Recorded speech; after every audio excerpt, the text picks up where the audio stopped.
The forest breathed at night. That was the only way Sergeant Mara Voss had ever been able to describe Halketh Station to the people back home, who asked what it was like out there on the edge of the Galactic Concordat's training territories. She'd tried precision once. She'd said the bioluminescent fungi pulsed at 17-second intervals, and that the canopy was so dense that real starlight never reached the forest floor, and her sister had fallen asleep mid-sentence over the comm. So Mara had changed her approach. She said the forest breathes. That seemed to satisfy everyone. It was also, she had come to understand, entirely true. She was sitting on the lip of the equipment bay at the base of Outpost 7 when she heard it breathe that particular night, a slow exhalation through a billion leaves, a sound like the forest turning over in sleep, resettling itself. The thermal lantern behind her threw orange light across the mud-packed clearing. Somewhere in the tree line, 43 cadets were running a nighttime navigation exercise, and she was the only human for 600 kilometers. She had been here for 9 months. She picked up her mug, cold, she'd forgotten about it again, and drank it anyway, grimacing at the temperature. The mug was regulation Galcon gray with a chipped handle, and the number 7 scratched into the bottom by whoever had used it before her. She'd found it in the supply closet on her first day, and decided it was hers now. The way you decided things when you were posted to an outpost staffed exclusively by alien cadets who regarded you with a mixture of professional curiosity and species-level uncertainty. That uncertainty had been mutual for a while. She remembered her first morning at Halketh Station with the particular clarity that embarrassing memories tend to hold. She'd come in on the supply shuttle with 3 duffel bags and a transfer order signed by Colonel Yashith of the Galcon Joint Training Division, which had assigned her as Outpost 7's first human liaison instructor. The shuttle pilot, a bored Veshan with compound eyes and a talent for bureaucratic minimalism, had handed her the docking sheet without looking up. "Sign there," she'd said. "Outpost 7, first human, good luck." Mara had signed and stepped off the ramp and into a semicircle of 43 alien cadets standing at varying degrees of attention. Some were standing, some were crouching. One was suspended upside down from a support beam by its feet and watching her with its secondary eyes because that was apparently how the Brelak processed new visual information. They ranged in height from about 4 feet to nearly 9. They ranged in configuration from bilateral to radially symmetrical. The one at the center, she would later learn his name was Cadet Instructor Orvish, was a Thenali, smooth-shelled and efficient, and he had said in translation-filtered galactic standard, "Welcome to Outpost 7, Sergeant Voss. You are the first human to serve at this station. We are prepared to accommodate your biological requirements." She had said, "Thanks, where's the coffee?" There had been silence. Then the upside-down Brelak had said, "We do not have this substance," and Mara had replied, "Then I suppose we're all going to have to work a little harder." And that had been, apparently, the correct answer, because Orvish had made a small clicking sound that she later learned was the Thenali equivalent of a laugh of surprised respect, and the morning had gotten better from there. 9 months, a lot had changed. She heard them coming back before she saw them, not the heavy footfalls of 43 cadets, but the specific gait pattern of one. She'd gotten good at individual gaits over those 9 months. She could tell Cadet Sephril from Cadet Druvan by the way they moved through mud. She could distinguish Orvish's deliberate 4-legged stride from the quick 3-beat pattern of young Cadet Hullith, who had just grown her 3rd leg and was still learning to coordinate it. And she could absolutely, with no ambiguity whatsoever, identify the sound of Vrak coming through the undergrowth. Vrak moved the way only a juvenile Keth could move, with the simultaneous weight and silence of an apex predator who hadn't yet learned that restraint was more impressive than force. Every step was slightly too heavy, slightly too definite, slightly too much like the footfall of something that expected everything in its path to either move aside or cease to exist as a strategic option. The Keth were the Galcon's finest warrior caste, tall and wide-shouldered, and covered in banded amber fur that darkened toward black along the spine and jaw. Adults of the species stood somewhere around 8 feet, and were widely regarded across 47 civilizations as the most naturally dangerous sapient beings in the Concordat. Vrak was 12 years old. He stood 6 feet 4 and was, by Keth standards, small for his age. He came out of the tree line first, ahead of the group by 20 meters, which she noted because the navigation exercise was supposed to test coordinated group movement, and getting 20 meters ahead of the group was precisely the kind of individualist decision that lost teams points on the scoring rubric. His ears were forward predator ears, triangular and mobile, currently angled toward her with the alert tilt that meant he was tracking her position. His eyes caught the light from the thermal lantern and reflected it briefly, amber gold, 2 discs of luminescence in the dark. He slowed when he saw her sitting there. Myra did not put down her mug. She watched him over the rim of it, the way she'd learned to watch the Keth cadets, with her eyes on his eyes and her body still, because they read stillness as either confidence or indifference, and either one was better than the flinch. Vrak stopped at the edge of the clearing's light. He looked at her, she looked at him. Then slowly, with the deliberate theatrics of a 12-year-old who had just spent 2 hours in a very dark forest feeling very competent and very fast and very much like the top of the food chain, he opened his jaw and let out the low rolling growl that the Keth used as a territorial warning. It was not a small sound.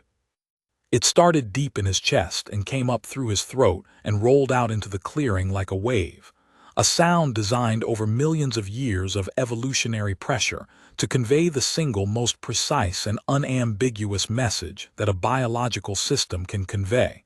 I am large. I am capable of ending you. Move. Behind him, the rest of the cadets had been emerging from the tree line. They stopped. Every single one of them stopped, and for a moment Mara could see them all clearly in the peripheral lantern glow, Sephril with her 4 arms pulled close to her body in the Duvari defensive posture, Hullith balanced on all 3 legs and absolutely rigid, Orvish with his translation filter clipped to his shell going faintly dark, as if the device itself didn't know what to do with this situation. Druvan, the eldest Brelak in the group, had gone a color that Mara had learned to read as alarmed. Even the young Venali calves at the back of the group had stopped their soft chitter-chatter. 42 cadets frozen, watching, waiting to see what the human would do. Mara looked at Vrak. Vrak looked at her, eyes bright, ears fully forward now, weight shifted slightly onto his front feet in that juvenile display posture she'd read about in the Keth socialization briefings. He was not actually threatening her. She was reasonably certain of this. She was approximately 73% certain of this. The briefings had been clear that juvenile Keth would test boundary reactions with low-level territorial displays when they felt confident and were looking for social calibration data. What they wanted to see, the briefing said, was whether the target would submit, challenge, or hold ground. Submitting sent one message, challenging sent another, holding ground sent a third. Mara set down her mug on the equipment bay beside her. She took a breath, and then she growled back. It was not, she would be the first to admit, a particularly impressive growl by any objective biological metric. She did not have a Keth chest cavity or a Keth larynx or the deep resonance that came from 100 kilograms of predator muscle. What she had was 9 months of outpost experience, a memory for the specific tonal quality of Keth warning vocalizations, a complete absence of anything resembling self-consciousness, and lungs that were honestly quite good for a mammal her size. The growl she produced started at the lowest pitch her throat could manage, and she held it steady, and she let it run for about 4 full seconds. Then she stopped, and then she laughed. Not a nervous laugh, not a laugh born from adrenaline or embarrassment. A real laugh, the kind that starts in the stomach and comes up honest, because the look on Vrak's face in that moment was the most extraordinary thing she had seen in 9 months, and 9 months in an outpost full of alien cadets provided a very competitive field of extraordinary things to compare it to. His ears had swiveled in 2 different directions simultaneously, one forward, one straight sideways, which she had learned was the Keth equivalent of profound and completely involuntary confusion. His jaw had dropped approximately 2 centimeters. His eyes had gone wide, pupils expanded to nearly full dilation, which the briefings listed under unexpected stimulus processing. He looked, she thought, exactly like a kid who had just poked something to see what it would do and had not in any way anticipated that the something would poke back. She was still laughing when the silence of 42 alien cadets broke. It broke in stages. Orvish clicked, not the small clicking of polite amusement, but a full rapid series of clicks that Mara had heard exactly twice before, both times during moments of extreme situational absurdity. Druvan went from alarmed color to a vivid amber that she was fairly sure meant something between delight and disbelief. Hulith made a sound that involved all 3 of her leg joints simultaneously and bounced twice on the spot. Sephril unfolded all 4 of her arms and clasped them together in the Duvari gesture that roughly translated as, "I have to tell someone about this immediately." And Vrak stood in the edge of the clearing's light with his ears in 2 different directions, and his jaw still slightly open, and then he did something she hadn't seen a Keth do before. He shook his head, the whole thing, ears and all, like a very large and very furry creature trying to reassemble its own dignity. Then he sat down heavily in the mud and made a low sound that she could only describe as a huff. Mara wiped her eyes. "Navigation report," she said, when she had her voice back. "You're 20 meters ahead of your group, Vrak, docking 2 points." Vrak looked at her. He looked at the gap between himself and the other cadets. He looked back at her with an expression that said very clearly that he felt the 2 points were excessive given the circumstances, but that he was not entirely sure how to argue this point with someone who had just growled at him. "Yes, Instructor Voss," he said. His translation filter turned his voice into something deep and slightly rough-edged in Galactic Standard. He had a very good translation filter. Mara had helped him calibrate it in their 3rd month. "Come on," she said, picking up her mug again. "Group debrief in 10. Get your logs sorted." She went inside. Behind her, through the equipment bay door, she heard the cadets break into the kind of noise that meant a lot of overlapping alien communications happening simultaneously. Clicks and chitters and tonal harmonics, and at least one Brelak secondary cluster, sound that she had no translation for, and she heard Vrak's huff again, slightly more resigned, and then the sound of 6'4" of juvenile Keth walking through mud toward the outpost. She was smiling when she flipped on the debrief room lights. Outpost 7 had been built on a Galcon logistics schedule, which meant it was functional, efficient, and possessed of absolutely no character whatsoever. Gray prefab panels, hexagonal floor plan, lighting calibrated for the average visual spectrum of 15 different species, and therefore not quite optimal for any of them.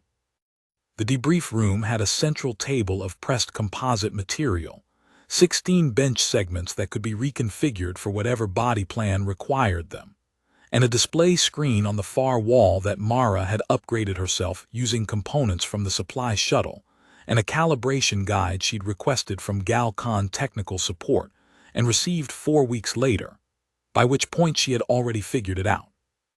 The cadets filed in over the next 8 minutes. She watched them sort themselves out, the self-organizing chaos of 43 beings from 12 species finding seats or floor positions, or in Druvan's case, a ceiling hook, all of it done with the casual efficiency of a group that had been working together long enough to know one another's needs. That had taken about 6 weeks. She remembered the first week, when every seating arrangement had been a negotiation, and every configuration had required 10 minutes of careful spatial diplomacy, and she felt the particular satisfaction of someone who had watched a complicated machine find its rhythm. Vrak came in last. He was carrying his navigation pack over one shoulder, and there was a smear of dark mud on the left side of his jaw that he either hadn't noticed or had decided to leave there as a statement. He took his usual spot, on the floor at the right edge of the room, closest to the door, which Mara had understood from week 2 was how juvenile Keth positioned themselves in group spaces when they were still determining whether the space was safe. He'd stayed by the door for 2 months. At some point in month 3, he'd started sitting one position farther in. Now he was still at the edge, but the door was behind him, not beside him, and she wasn't sure he'd even noticed the shift. She let the room settle. She had learned that 43 alien cadets needed a slightly longer settling time than a human group would, because the overlapping conversations had more tonal range and took longer to wind down naturally, and interrupting too early meant the unfinished communication threads would resurface during the debrief itself. She'd learned this in month 2. She'd cut off a half-finished Denali exchange in her 3rd week and spent 40 minutes in a conversational loop she still thought about with mild distress. When the room was quiet, and she could tell when it was actually quiet, not just surface quiet, because she'd learned to read the secondary signals, the posture shifts and the settled breathing, and the moment when Hullith's 3rd leg stopped its pre-focus fidgeting, she began. Navigation report. Team performance first, individual notes after.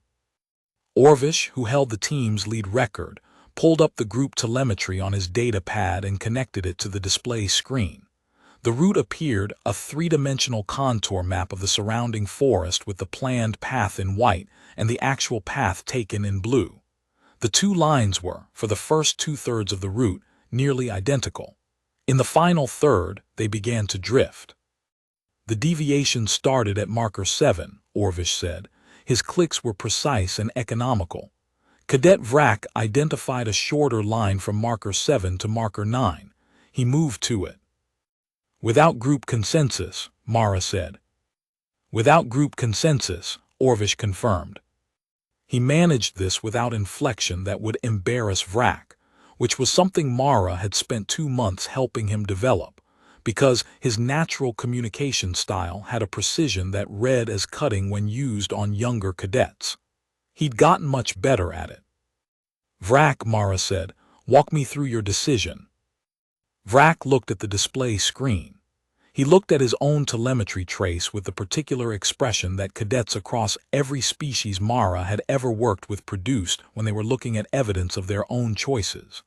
A mixture of defensiveness and the early stages of honest self-assessment, the exact proportions depending on how mature the cadet was and how well they trusted the room.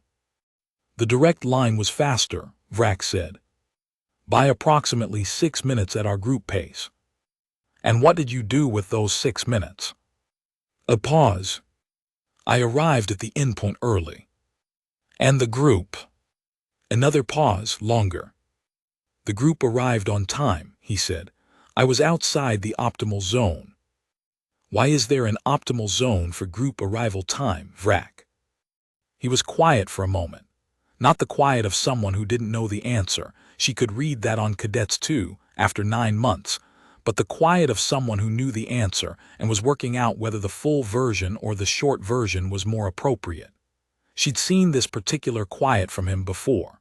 He was, she had concluded, one of the most genuinely thoughtful cadets she'd worked with, which made his impulsiveness all the more interesting as a paradox. Because group tactical cohesion requires arrival timing to be coordinated, he said. If I arrive early, I have given up the group's collective force advantage in exchange for my individual time margin. In a real deployment, that means I am exposed alone before the group can support me. And he looked at her. He had very direct eyes, the Keth, forward-facing, binocular, designed for predators who needed accurate depth perception at speed. Something about the directness of that gaze had taken Mara a few weeks to get comfortable with, not because it was hostile but because it was so complete. When a Keth looked at you, they looked at you. And I made the group's position worse by not being where I said I would be, he said. They had to compensate.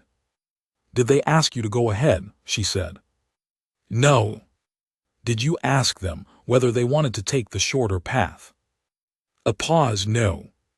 Why not? He was quiet again. This was a different quiet.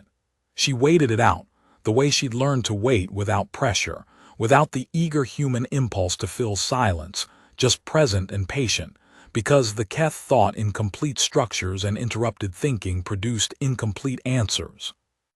Because, he said finally, I was confident that my assessment was correct, and I assumed that meant the action was correct. The room was very still. Mara nodded slowly. That's the most honest self-assessment you've given me in 9 months, Vrak. He looked away from her briefly, not in shame. She'd learned that the Keth averted gaze in a specific way when they were processing, not when they were embarrassed, and then back. Is that good? He said. It's good that you said it. Now tell me what the gap is. He thought. Being correct about the path does not mean being correct about the decision, he said. The path was shorter. The decision was whether to take it alone or with the group. Those are different questions. Yes, she said. I answered the first question and didn't ask the second. Yes. The room was quiet in the way that meant 43 cadets were all processing the same thing at the same time, which was a very particular kind of quiet, attentive, interior, slightly electric. 2 points docked, Mara said. Team score still second highest this cycle, which is where you've been for the last 6 weeks. I want to see you at the top next cycle. That means nobody outpaces the group without a clear tactical necessity and explicit communication. Understood. The room answered. Different sounds, different registers, but the consensus was clear. Good, rest period. Morning formation at 0600. The cadets rose and began to file out. Mara started pulling up the next day's training schedule on her own data pad. She heard them going, heard the shift in the acoustic character of the outpost as 43 beings dispersed toward their various quarters and rest spaces, heard the forest outside begin to reassert its presence through the panels, that soft bioluminescent pulse dark, that breathing exhalation of alien air. She heard Vrak stop at the door. She didn't look up. Instructor Voss. Vrak. Earlier, he said, at the equipment bay. Yes. You growled. I did. A pause. She kept her eyes on the data pad, but she was smiling. That was a Keth territorial response, he said. You performed a Keth territorial response. Approximately, she said. I don't have your hardware, I made do. Silence. She could hear him thinking about this. Why did you laugh? He said. She put down the data pad. She looked at him. 6'4" of juvenile apex predator, mud on his jaw, ears at a quizzical angle that she had never seen described in any briefing material because it was not a communication posture. It was just him trying to understand something. He was 12 years old. He had traveled alone. She knew from his intake file, from a Keth homeworld settlement to a Galcon training station, because his family considered off-world education a mark of seriousness. And he had done that at 11 years old. And for 3 months before she arrived at Outpost 7, he had been the only Keth cadet at a station where nobody else knew how to correctly read a Keth expression. She had spent week 2 reading everything she could find about Keth expression.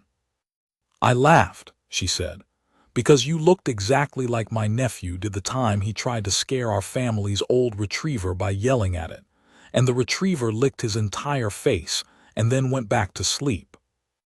Vrak processed this. She could see him working through the component concepts, nephew, retriever, licking, sleep. Because his translation filter was very good but idiom required context, and she had learned to give it time. You compared me to a juvenile of your species, he said slowly, and you compared yourself to a canine companion animal. In that specific moment, yes.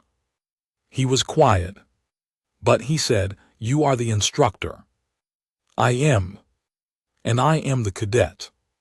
You are. And you still, he started again. You were not frightened. She thought about this. Not about whether it was true, or true enough. She'd moved past the kind of fear that response could have triggered somewhere around month 5.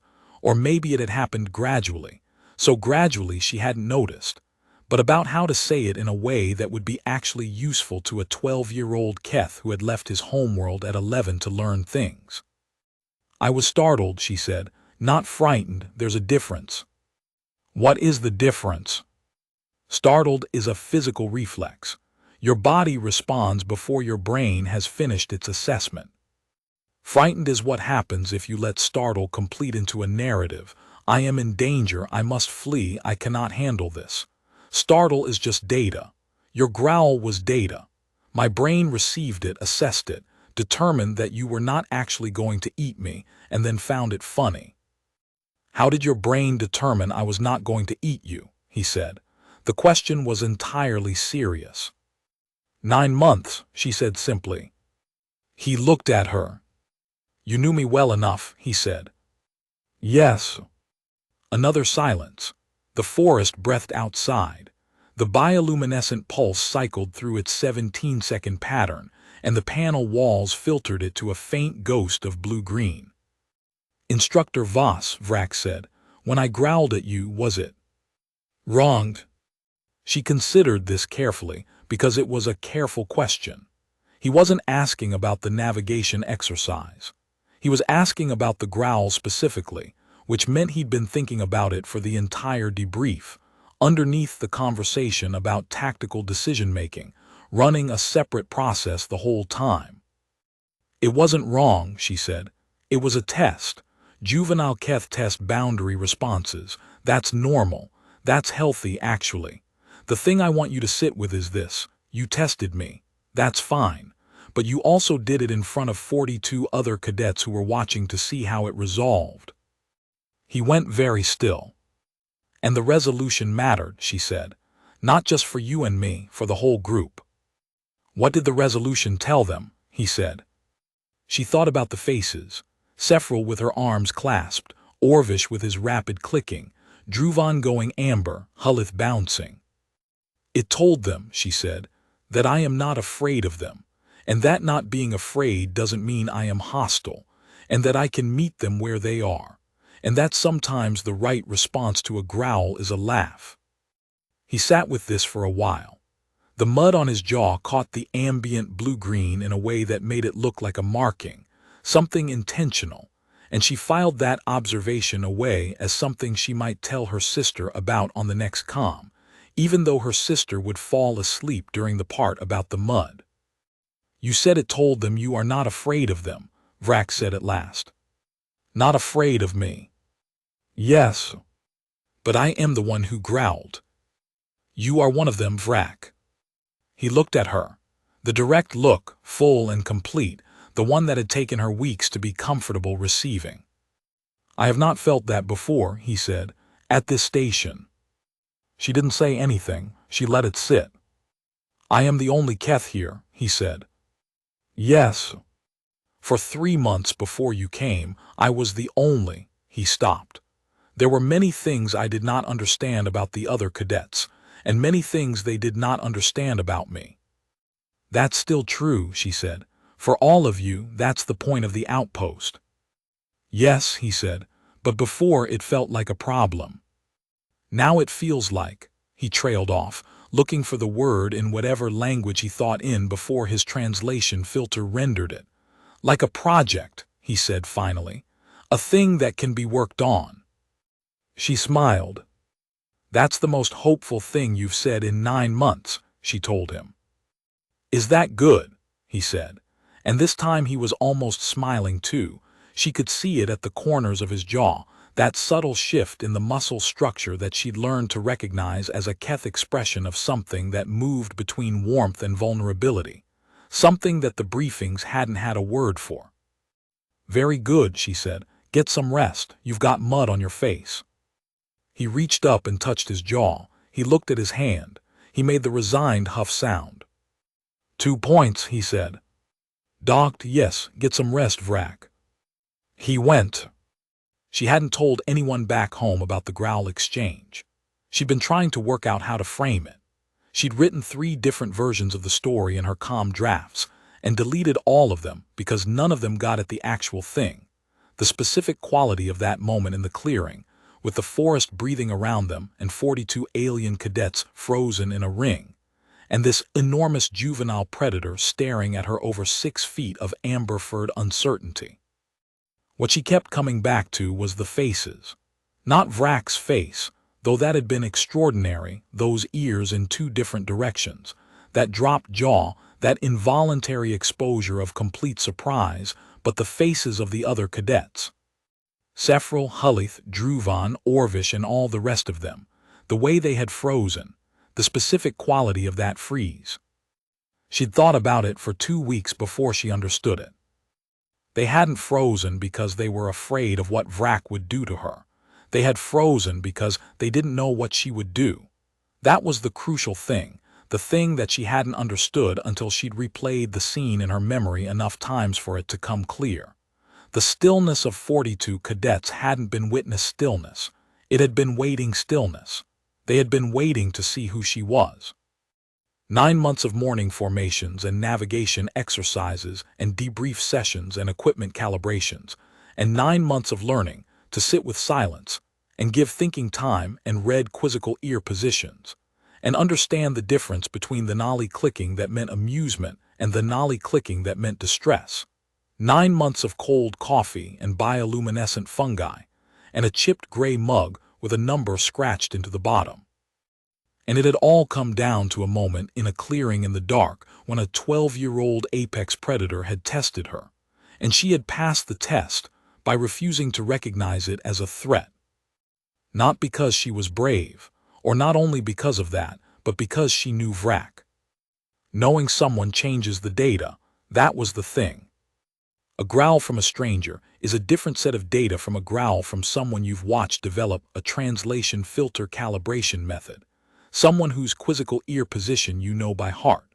Someone whose reasoning you've watched grow more careful over 9 months from raw confidence into something that was starting to resemble wisdom. A growl from Vrak was a growl from Vrak, and Mara had enough Vrak-specific data to run the assessment in under a second and come out the other side laughing.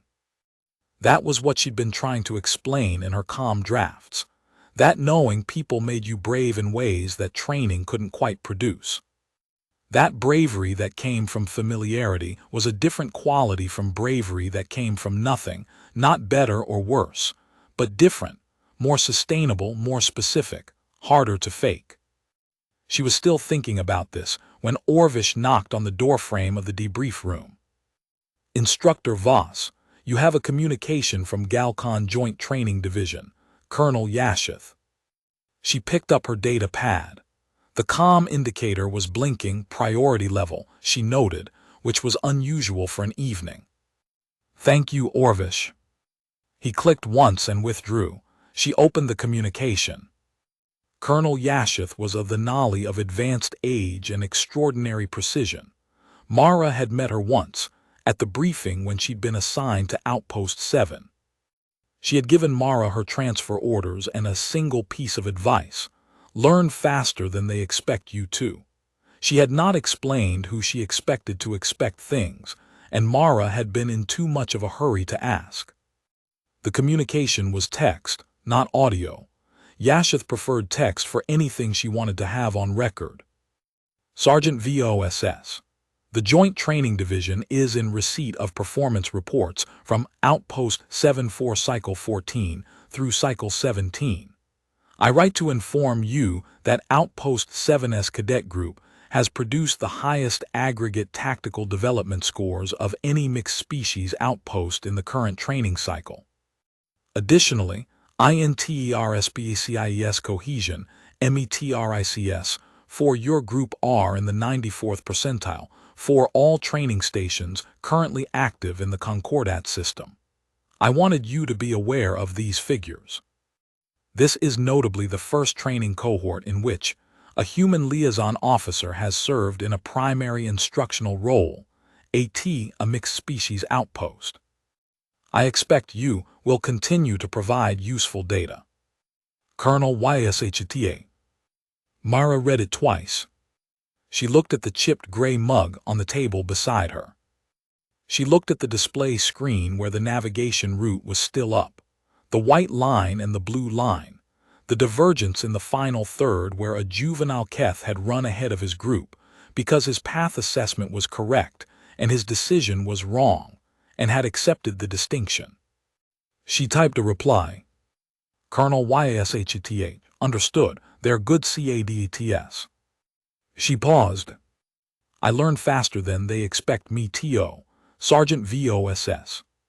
She sent it. The morning formation was at 0600. The forest was still breathing when she stepped out to call it, the blue-green pulse still cycling, the canopy beginning to pick up the first gray suggestion of whatever the local star considered dawn. 43 cadets assembled with the efficiency of a group that had done this enough times to make it automatic, finding their positions without prompting, adjusting for body plan and height, and the specific spatial requirements that 9 months of logistics had worked out one small negotiation at a time. Vrak was in his formation position. He had cleaned the mud off his jaw. She made a note. She ran the morning debrief quickly, status checks, training schedule for the day, a brief note on the navigation scores that kept the individual specifics warm without dwelling, and then she moved to what she'd been thinking about since the communication from Yasheth. Change of schedule today, she said. Standard exercises postponed to afternoon. This morning team development. 43 faces in their various configurations turned toward her with the specific quality of attention that meant not bored but curious. Good. I want you to teach each other something, she said. Pick one skill, one piece of knowledge, one practice from your own species or background that the rest of the group doesn't know. Not a combat skill, not a navigation skill. Something about how you understand the world. You have 2 hours. At 0800 we regroup and you share what you've learned. The room, or rather, the clearing this was happening in the open air, was quiet for a moment. Then it began to move. The kind of movement that she'd learned to read as engaged uncertainty, which was better than comfortable certainty, which was better than anything. She watched them sort into pairs and small groups over the next few minutes, watched the self-organization process that she no longer needed to prompt or redirect. Sephril went immediately to Hulith, which made sense. They'd been working on a shared communication framework since month 6. Druvan and the smaller Brelak cadets gathered and began a rapid secondary exchange that she couldn't follow but recognized as their internal format for deep information transfer. Orvish began a slow, deliberate circuit of the clearing, which she had learned was how the Nali initiated one-on-one knowledge exchange. They orbited the person they wanted to talk to until the other party indicated readiness. Vrak was still. She didn't prompt him, she watched. After a moment, Cadet Leth approached him. Leth was a Mirani, small, 4-limbed, with a bioluminescent pattern across her crest that shifted with her mood. She was one of the most technically precise cadets in the group, and also, Mara had always sensed, the one who found social navigation most effortful. She stopped at what was, for a Mirani, a respectful distance from Vrak. Cadet Vrak, she said. Her translation filter was slightly more musical than Vrak's. I would like to know how you find direction in the dark. Vrak looked at her. Not the direct Keth look, softer than that, adjusted, which Mara had noticed he'd started doing in month 7, that specific modulation of the full, gaze into something that the smaller cadets could receive without instinctive stress response. By smell, he said, and by pressure, the air is not the same in 2 directions.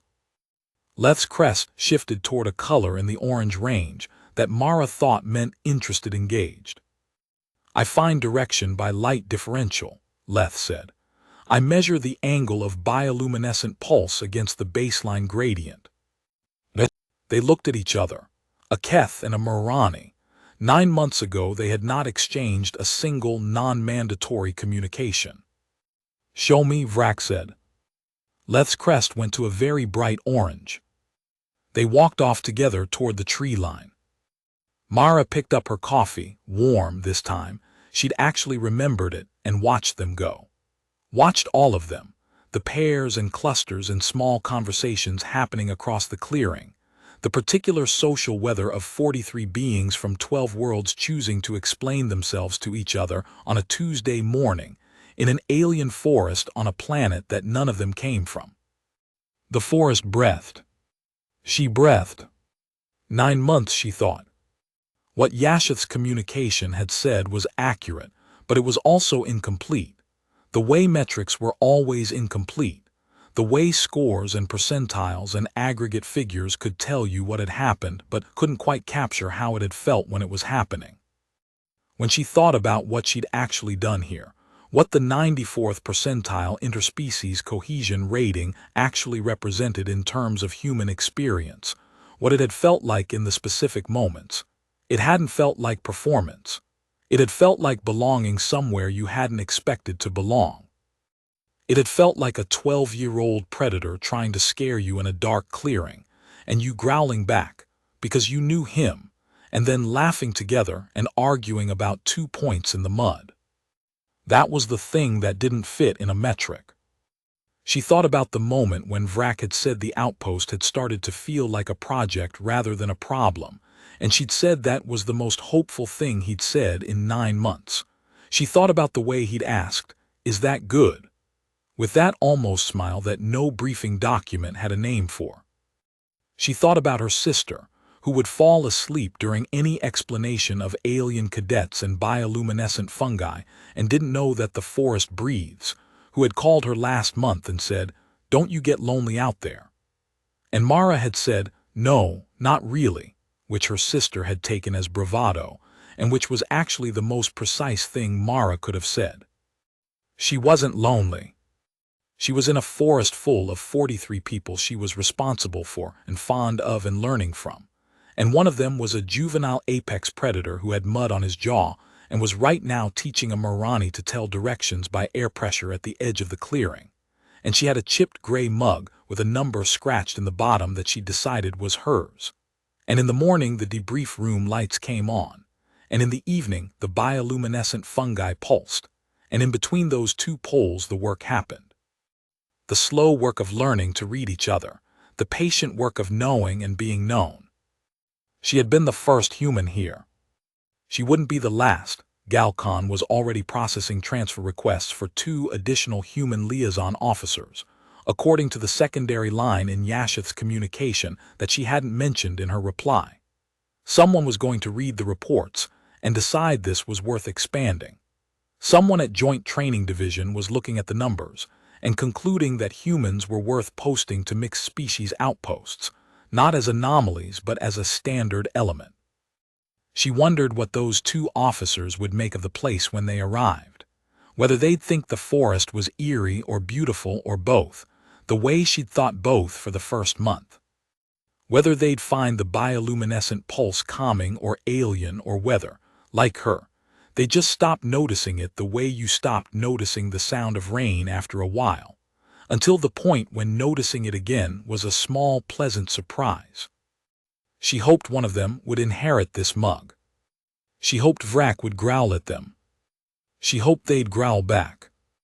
At 0800 she called the group back together, and they shared what they'd learned. Leth demonstrated air pressure direction reading with assistance from Vrak, who had apparently also picked up the bioluminescent gradient method in exchange, and demonstrated it with slightly less precision but considerable earnestness. 2 of the younger Thanali calves had spent 2 hours with Druvan learning Brelak's secondary eye communication basics, and could now convey approximately 6 concepts, including a not-quite-right version of the one that Mara had never gotten a translation for. Hullith had spent the time teaching a group of 4 cadets a Morani movement coordination technique that she'd learned from Leth in month 4, which Mara hadn't known was circulating. Knowledge moved once you gave it room. She let the morning run long. Nobody objected. After the debrief she stayed in the clearing for a while, long after the cadets had dispersed toward the training tracks and the equipment bays, and the various maintenance tasks that kept an outpost running. The forest had shifted into its midday register, the bioluminescent pulse fainter in the increased light, the canopy catching something that might have been warmth from above and conducting it down in thin, scattered channels, the air close and green-smelling and alive. Vrak came back through the clearing with a maintenance pack over one shoulder. He stopped when he saw her standing there. Instructor Voss. Vrak, you are not at the schedule board. I'll get there, she said. He looked at her with the direct look. He seemed to be assessing something. The morning session was not in the training schedule, he said. No, she said. You changed it. I did. He was quiet for a moment. Why? She thought about the honest answer. Because I wanted to, she said. Because I thought it was the right thing for the group at this specific time. Because I had some authority in the situation, and I chose to use it in a particular way. Sound familiar? He went very still. Then that is not the same thing, he said slowly, because you told us what you were changing and why. Is that the only difference? He thought for longer this time, a full, careful, Keth-paced thinking silence. No, he said, the other difference is that you changed the schedule for the group. I left the group to follow a faster path, the direction of the change. Good, she said. Was that a test? He said. She smiled, approximately. He made the resigned huff sound. He walked on toward the equipment bay. She watched him go. The forest breathed. She finished her coffee. She was still smiling when she walked to the schedule board and built tomorrow's exercises, and the day after that, and the day after that. 9 months of learning compressed into 15 seconds of intuition. 43 cadets sorted into possibility. One human in a gray outpost full of alien futures making sure the navigation exercises were hard enough to matter. And the morning formation ran on time, and the debrief room had working lights. It was, she thought, a good project. She had never for a moment expected to feel at home this far from home. She was.